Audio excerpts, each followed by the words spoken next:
गदर 2 film में villain का role करने के लिए डायरेक्टर ने हिंदी सिनेमा से लेकर साउथ तक के एक्टर तलाशे, लेकिन उन्हें गदर एक प्रेम कथा की तरह अमरीश पुरी जैसा किरदार किसी में नजर नहीं आया। लंबी तलाश के बाद एक चेहरा नजर आया जिसका नाम मनीष बाधवा है। यह अभिनेता टीवी सीरियल के जरिए पॉपुलर हुआ। टीवी के जरिए ही ये लोगों के दिलों में जगह बनाने में कामयाब हुए। टीवी के ही एक शो के लिए इन्हें सालों तक गंजा रहना पड़ा। इन्होंने कई फिल्मों में भी काम किया, लेकिन गदर 2 से जो पहचान मिली उसने हमेशा के लिए इनकी जिंदगी बदल कर रख दी। हरियाणा के अंबाला में जन्मे मनीष बाधवा के पिता एयरफोर्स में थे और माता गृहिणी थी। एयरफोर्स से रिटायर होने के बाद मनीष के पिता ने अपने पैशन पर ध्यान देने का निर्णय लिया।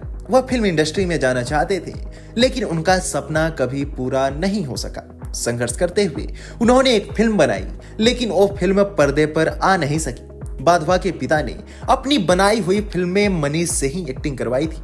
मनीष बताते हैं कि उस शूटिंग का अनुभव आज भी जहन में ताजा है। बाधवा बताते हैं कि वह उस वक्त बहुत छोटी उम्र के थे और एक शीशे के सामने एक्टिंग कर रहे थे। उस वक्त उन्हें शूटिंग के स तक का ज्ञान नहीं था, लेकिन इसने मन के अंदर कुछ जगा दिया। वह स्कूल और गली मोहल्लों के सत्संग में छोटे मोटे नाटक करने लगे। दूसरी ओर उनका मन क्रिकेट की ओर भी भागने लगा। मुंबई में पढ़ाई के दौरान उन्होंने क्रिकेट में अपने प्रदर्शन से जगह बना ली और इसी में वह अपना करियर बनाना चाहते थे, लेकिन नाटक से अभी भी वह खुद को अलग नहीं कर पाए थे। एक दिन मनीष अपने लोकल नाटक का अभिनय करके वापस घर लौट रहे थे, तभी रास्ते में स्कूटर सवार शिक्षक ने उन्हें रोक लिया और लिफ्ट दिया। मनीष अपने प्रोफेसर को देखकर दंग रह गए और सोचे अब क्लास लगेगी। तभी उनके प्रोफेसर ने उनकी स्कूल न आने का कारण पूछा, तो मनीष ने बताया कि वह अपने कुछ दोस्तों के साथ मिलकर नाटक का रिहर्सल करते हैं। यह बात सुनकर मनीष के प्रोफेसर ने उन्हें 2 दिन बाद अपने पास बुलाया और कॉलेज की तरफ से ड्रामा करने का ऑफर दे दिया। इस तरह मनीष ने अपना पहला थिएटर ड्रामा अंगूर खट्टे हैं लिखा। वह इसे डायरेक्ट नहीं कर पा रहे थे, इसलिए बाहर से डायरेक्टर को आमंत्रित किया गया और मनीष उनसे थिएटर डायरेक्शन की महत्वपूर्ण पहलुओं को सीखने लगे। एक बार मनीष रिहर्सल कर रहे थे,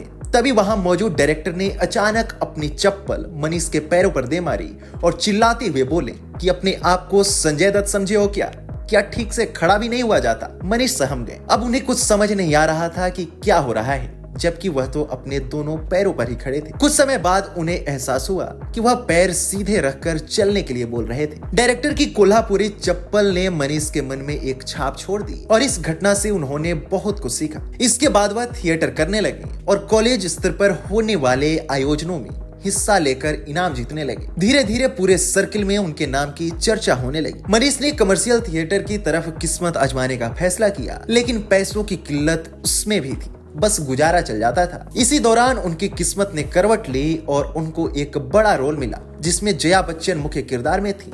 ड्रामा का नाम था माँ रिटायर होती है। इसमें जया बच्चन के बेटे का अभिनय मनीष बाधवा ने किया। उनकी अच्छी एक्टिंग से प्ले के महारथी लोगों से उन्हें काफी प्रशंसा मिली। उसी समय प्रकाश झा एक फिल्म बनाने की प्लानिंग में जुटे थे। उन्होंने निगेटिव रोल के लिए मनीष बाधवा को अप्रोच किया। ऑफर स्वीकार करने के बाद राहुल नाम से फिल्म बनकर तैयार हुई। प्रकाश झा को मनीष बाधवा का काम बेहद पसंद आया और उन्होंने जमकर तारीफ की, लेकिन फिल्म के साथ यह मामला हुआ कि उसे ऑडियंस ही नहीं मिली। मनीष की पहली फिल्म के बारे में किसी को पता ही नहीं चला। ऐसे ही श्याम बेनेगल द्वारा बनाई गई film Netaji Subhash Chandra Bose forgotten hero के साथ भी हुआ। इस फिल्म में मनीष बाधवा ने इनायत का किरदार निभाया था। रोल इतना मामूली था कि मनीष पर किसी की नजर ही नहीं पड़ी। फिल्म लाइन में बात न बनता देख मनीष बाधवा ने टीवी सीरियल की तरफ फिर से रुख किया। उनका पहला शो आम्रपाली आया, लेकिन उनकी प्रसिद्धि कोहिनूर सीरियल से बढ़ी। कोहिनूर को बड़े लेवल पर प्रमोट किया गया। मुंबई की सड़कों पर मनीष बाधवा के बड़े बड़े बैनर लगवाए गए, जिसमें लंबे बाल वाली मनीष की फोटो के साथ लिखा होता था कोहिनूर सेंट और सिनर। इन होर्डिंग्स पर आते जाते लगभग सभी का ध्यान केंद्रित होता था। एक बार डायरेक्टर राम गोपाल वर्मा की नजर भी उस बैनर पर पड़ी और उन्होंने मनीष बाधवा को कॉल कर सबरी फिल्म में रोल करने का ऑफर दे दिया। फिल्म में काम करने का सपना रखने वाले मनीष के उत्साह का ठिकाना नहीं था। वह सोचने लगे, इस फिल्म के बाद उनकी पहचान होगी, लोग जानेंगे, बड़ी बड़ी फिल्में मिलेंगी। मगर यह सपना ही रह गया।